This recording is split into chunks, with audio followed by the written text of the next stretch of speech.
Buen inicio de semana, ¿cómo se encuentran todos ustedes? Espero que muy bien. Ahora vamos a empezar con temas propios del concepto de utilidad. Eso es parte de la teoría del consumidor. Primero tenemos que entender todos esos conceptos que se llaman axiomas del consumidor. De inicio vamos a conocer los tres primeros, o mejor dicho, los tres básicos. A lo largo del curso vamos a ver otros axiomas del consumidor. El primer axioma nos dice que si tenemos dos canastas de consumo llamadas A y B, que tienen diferentes bienes, esas canastas, y si la canasta de consumo A se prefiere, esto significa se prefiere. Muchas veces se confunde con mayor que, pero no, vean la forma en que está escrito, ¿sí? Eso significa que A se prefiere a B, y en este caso B se prefiere a A. En este caso, lo que está significando este axioma es que si un consumidor selecciona la canasta de consumo A, que la prefiere a la canasta de consumo B, pero otro consumidor selecciona la canasta de consumo B, que la prefiere a la canasta de consumo A, eso está significando que cada consumidor selecciona la canasta de consumo que más le completa. Es decir, que le completa más su grado de satisfacción, su grado de utilidad. ¿Sí? Esa es la utilidad, la satisfacción del consumidor. ¿Sí? Entonces, el primer axioma se le llama de la completitud, porque selecciona la canasta de consumo que más le completa. El segundo axioma se le llama de la reflexibilidad, y nos dice ese axioma que cualquier consumidor va a seleccionar la canasta de consumo que sea tan buena como ella misma. ¿Sí? Es decir, cualquier consumidor va a preferir la canasta de consumo que más le complete.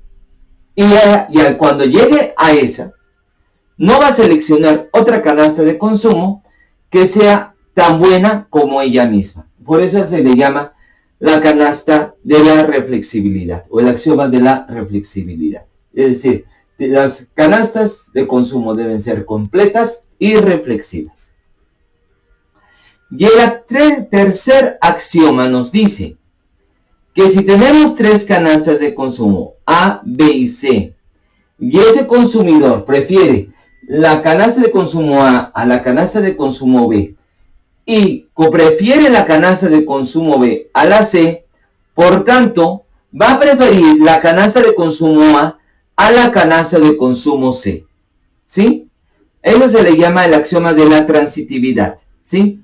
Es decir, las canastas de consumo que prefiere un consumidor racional deben ser completas, reflexivas y transitivas.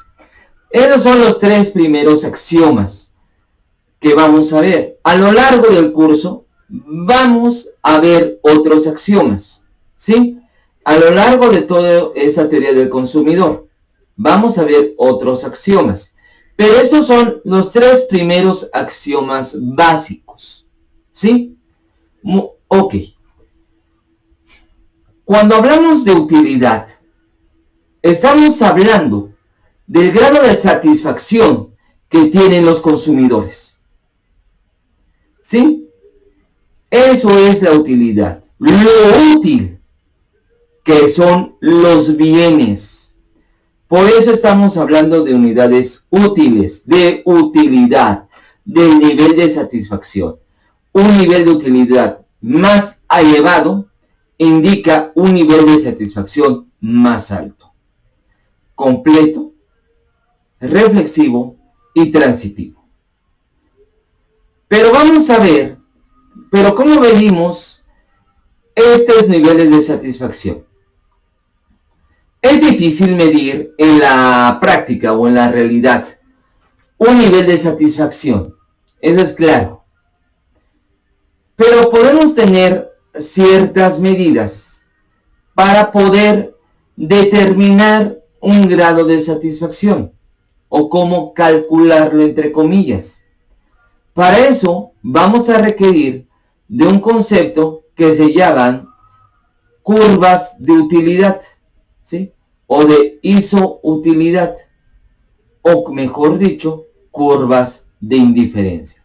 Vamos a ver por qué se llaman así.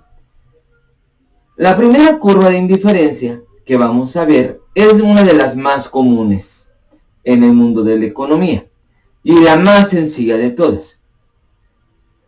Eso implica cuando los bienes pueden ser sustitutos. Por ejemplo, ¿qué bienes pueden ser sustitutos? El ejemplo más sencillo puede ser la mantequilla con la margarina. ¿Por qué? Porque puede subir el precio de la mantequilla y un consumidor puede comprar más margarina porque el precio de la mantequilla subió, ¿sí? También puede ser el café con el té. Hay gente que consume más té negro porque haya aumentado el precio del café. Hay muchas cosas que podemos decir que son bienes sustitutos, ¿sí? Todos esos bienes de consumo. Vamos a ver, vamos a llamarle a nuestros bienes X1 y bienes X2. Vamos a poner puntos A para poder graficar. Ustedes lo pueden hacer de esta manera si tienen una hoja cuadriculada. Ustedes pueden hacer el gráfico y graficar estos puntos, ¿sí? Es decir, en el punto A, el consumidor puede consumir 20 unidades del bien 1, del bien X1. Y ninguna o nada, mejor dicho, o nada del bien X2, ¿sí? Esto lo podemos ver en el punto A. O puede que el consumidor consuma 4 unidades del bien X1 y 3 unidades del bien X2, lo cual denotamos con el punto B. O bien puede consumir 2 unidades del bien X1 y 6 unidades del bien X2, ¿sí? Lo cual denotamos en el punto C. U 8 unidades del bien X1 y 9 unidades del bien X2, los cuales denotamos en el punto D. De igual forma, puede consumir 4 unidades del bien X1 y 12 unidades del bien X2, lo cual denotamos en el punto E. O por último, puede que no consuma nada del bien X1 y consume 15 unidades del bien X2, lo cual denotamos en el punto F. Uniendo estas líneas, estos puntos, obtenemos una curva de indiferencia. Una curva de indiferencia que se le llama de bienes sustitutos. ¿Cómo denotamos matemáticamente esta fórmula de bienes X1? De una forma muy sencilla. U, que nos indica la utilidad, que esté en función de dos bienes, X1 y X2. ¿Sí? Que es igual a un parámetro A, no sé cuál es el valor de A hasta el momento, que multiplica X1 más un parámetro B que multiplica a X2. Igual, yo no sé cuáles son los valores de A y B, pero el valor de estos parámetros me va a dar precisamente la pendiente de esta línea de indiferencia, que es la de los bienes sustitutos. ¿Sí? Espero que haya quedado claro esta parte. Vamos a ver otras dos curvas de indiferencia.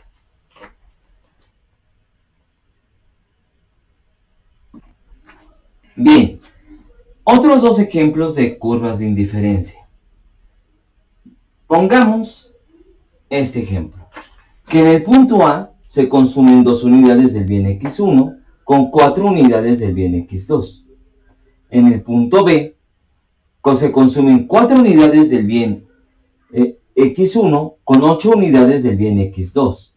Y se consumen 6 unidades del bien X1, ¿sí? Y 12 unidades del bien X2, ¿sí? ¿Qué nos está diciendo esto? Pensemos algo así como el té o el café con el azúcar, que se le pone ciertas cucharadas de azúcar a una cucharada de café o té, o una cantidad determinada de chicharrón que se le pone a una tortilla, o la cantidad de huevos que come persona, ¿sí? De huevo con jitomate o con cebolla o lo que sea. Eso se le llaman bienes complementarios. ¿Por qué? Porque al aumentar el consumo de un bien, va incrementándose el consumo del otro. No puede consumirse una mayor cantidad del bien si no aumenta el consumo del otro, ¿sí? Por eso es que tienen esta forma de L, estas curvas de diferencia. ¿Dónde está el nivel de satisfacción? En el vértice de esta L. ¿Por qué? Porque al aumentar el consumo de un bien tiene que aumentar el otro. Por eso es que se le llama bienes complementarios. Vean que al aumentar el consumo de un bien, aumenta en cierta proporción o en una proporción similar el consumo del otro, ¿sí? Por eso, la función de esta función de utilidad, es decir, la utilidad en función de los bienes X1 y 2, depende del valor mínimo de la combinación de AX1, del parámetro A que multiplica X1, o del parámetro BX2. Porque como les digo, aumenta el consumo del bien X2. Sin aumentar el consumo del bien X1, sigue siendo el mismo nivel de satisfacción. Para que se incrementara el nivel de satisfacción, al aumentar el bien X, el consumo del bien X2, también tendría que aumentar el consumo del bien X1. O viceversa, disminuye el consumo del bien X2, tendría que disminuir el consumo del otro bien. Por eso el valor está otorgado por el valor mínimo que está en el vértice de esta curva de indiferencia. Muy bien. Hay otro. Pongamos los puntos A, donde se consumen 10 unidades del bien X1 y 40 unidades del bien X2. O 16 unidades del bien X1 y 25 unidades del bien X2. O el punto C, donde se consumen 25 unidades del bien X1 y 16 unidades del bien X2. O bien el punto D, donde se consumen 40 unidades del bien X1 y 10 unidades del bien X2. Esta función, vean que la curva de indiferencia no toca ni la ordenada al origen, ni la abscisa al origen. Vean bien esto. Puede tender a cero, pero jamás será cero. ¿Sí?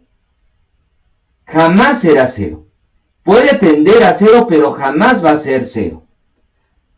Estas funciones se les llaman funciones Cobb-Douglas. ¿Sí? ¿Qué forma tienen? En términos matemáticos, esta, x1 a la a por x2 a la b, donde a y b tendrían que sumar 1.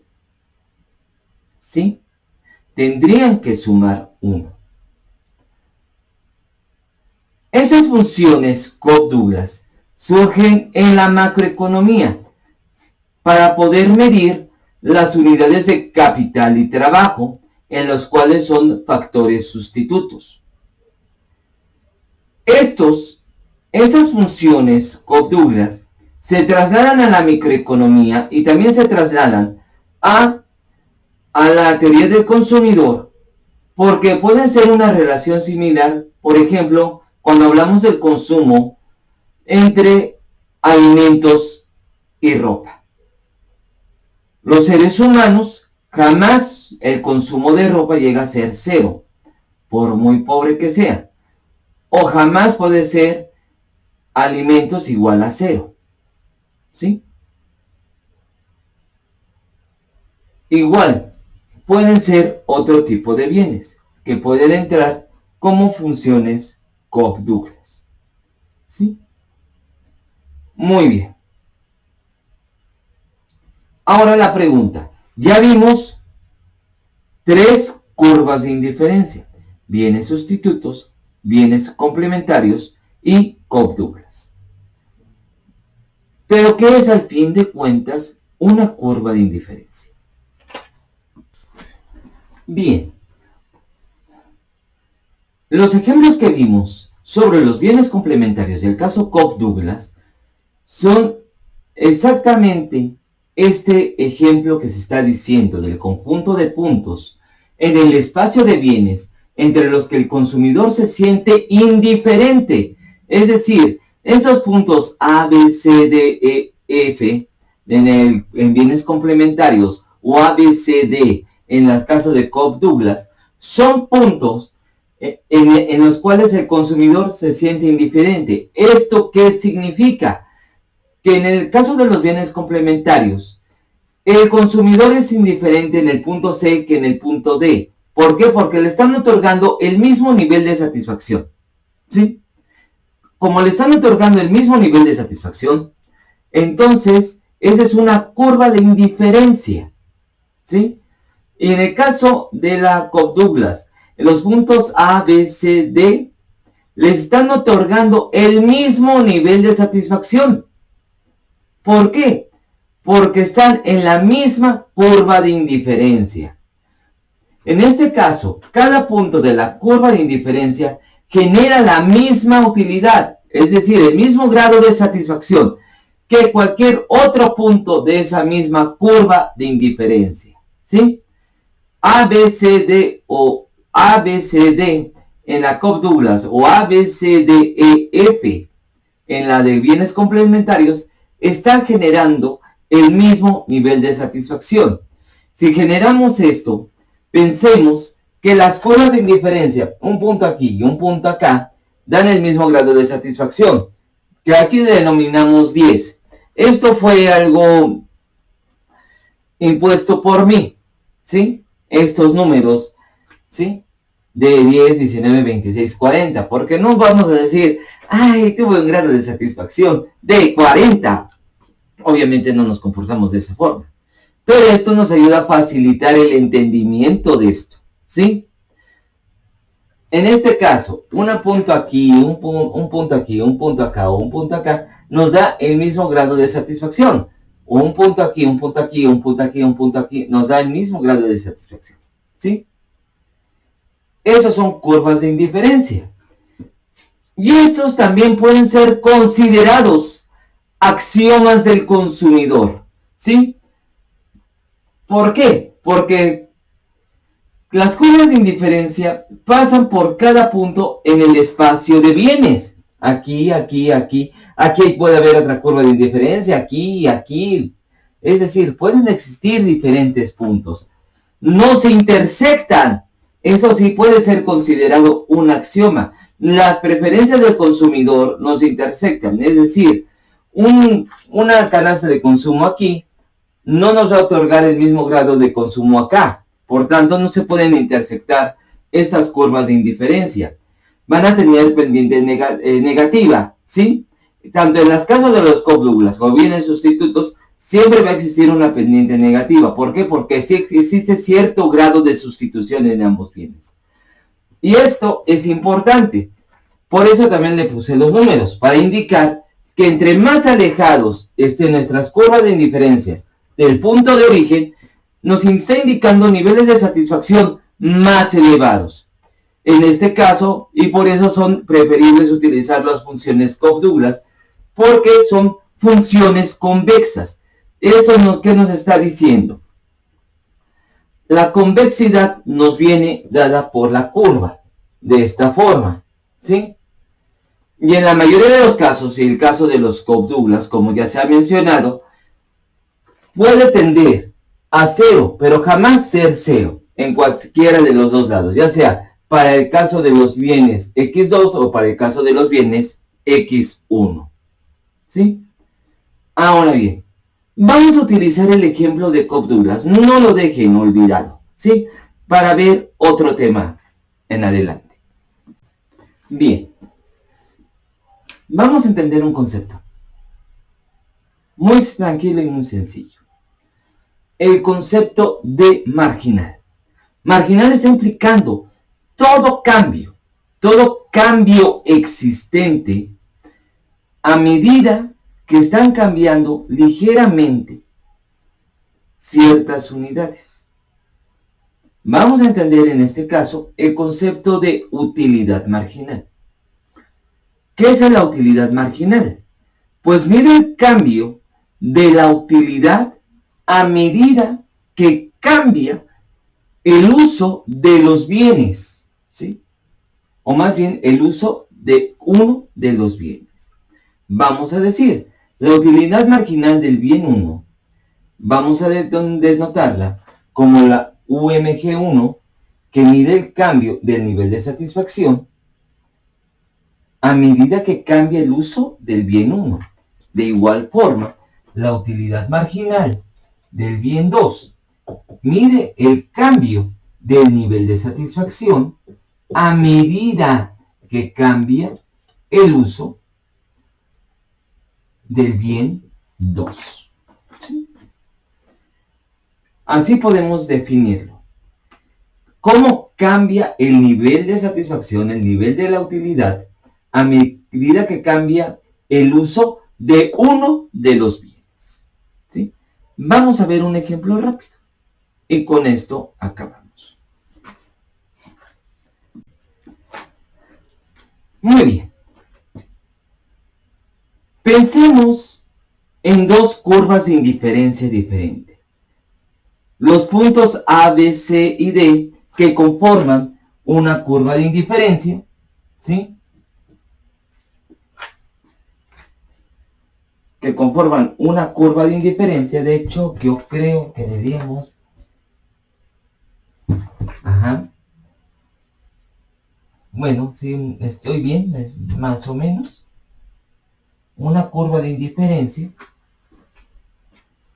A, B, C, D, ¿sí?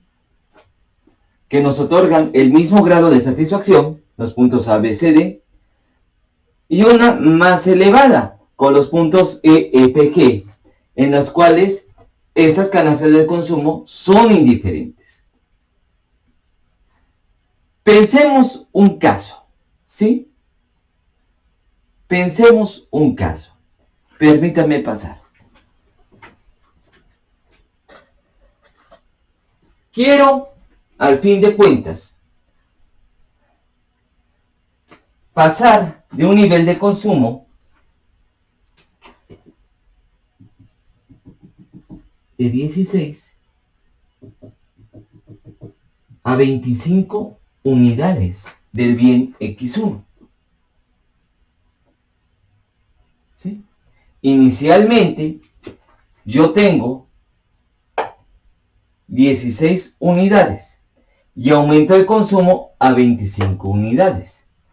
Esto tendría que implicar trasladarme a otra curva de indiferencia. Es decir, trasladarme del punto B al punto F. En ambos casos estoy consumiendo la misma cantidad del bien 2. Es decir, en cuanto cambia el nivel de satisfacción, a medida que cambia el uso de uno de los bienes, ceteris paribus, manteniendo constante el consumo del otro. Ceteris paribus es un término latino que significa manteniendo todo igual. En este caso, mantengo igual el consumo del bien X2 de 25, ¿sí? Solamente aumenté el consumo del bien X1 del 16, que es en el estado inicial, a 25, que es el estado final. Trasladarme del punto B al punto F. Esto está implicando que me estoy trasladando a otra curva de indiferencia diferente, aumentando el nivel de satisfacción, ¿sí? En este caso, de 20 a 25. Estoy trasladando de la curva cuyo nivel de satisfacción es de 20 a una curva cuyo nivel de satisfacción es 25. Como ya les dije, esto es arbitrario. Estos niveles de satisfacción es arbitrario. Ya lo sé. Pero este concepto nos sirve para entender cómo cambian los niveles de satisfacción. Muy bien. En el término matemático, sería, ¿en cuánto cambia el nivel de satisfacción? Pues está cambiando en 5 unidades. Está aumentando en 5 unidades. ¿Sí? Es decir, de 20 a 25, lo cual nos indica que de 25 menos 20 va a ser 5. Es decir, el nivel de satisfacción último menos el nivel de satisfacción anterior. Igual, el consumo del bien 1 último menos el nivel de satisfacción anterior. Es decir, aquí tengo 25 menos 16. 25 menos 16, 5 novenos. Lo cual es igual a 0.555555. Lo pueden redondear a 0.56 si ustedes quieren. Pero como es un número indeterminado de 5, por eso le puse esto.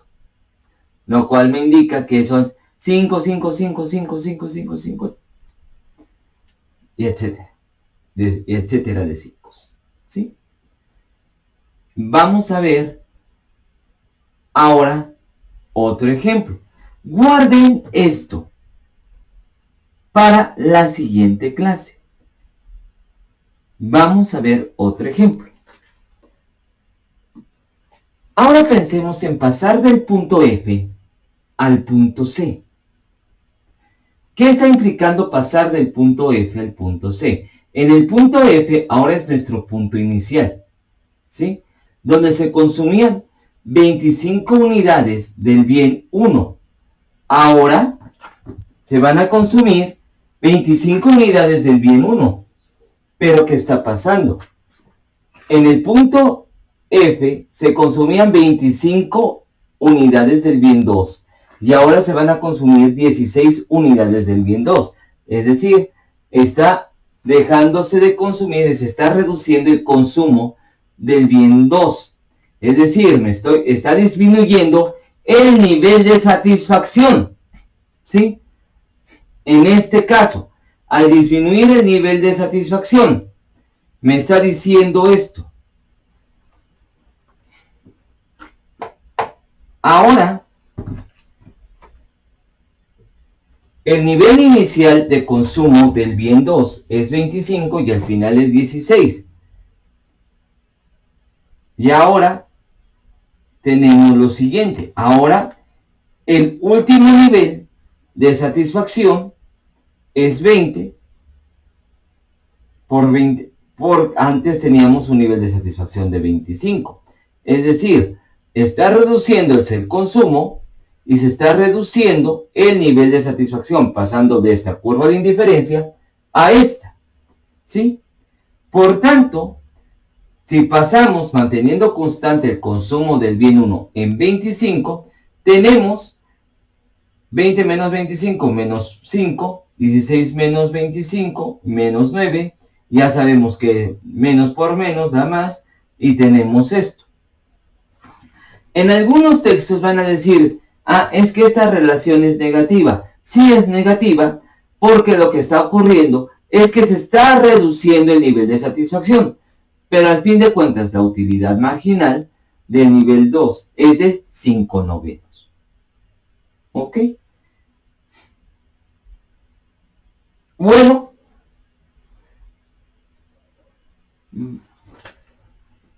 dejen ver, yo creo que sí. Hasta el momento, eso sería la clase del día de hoy.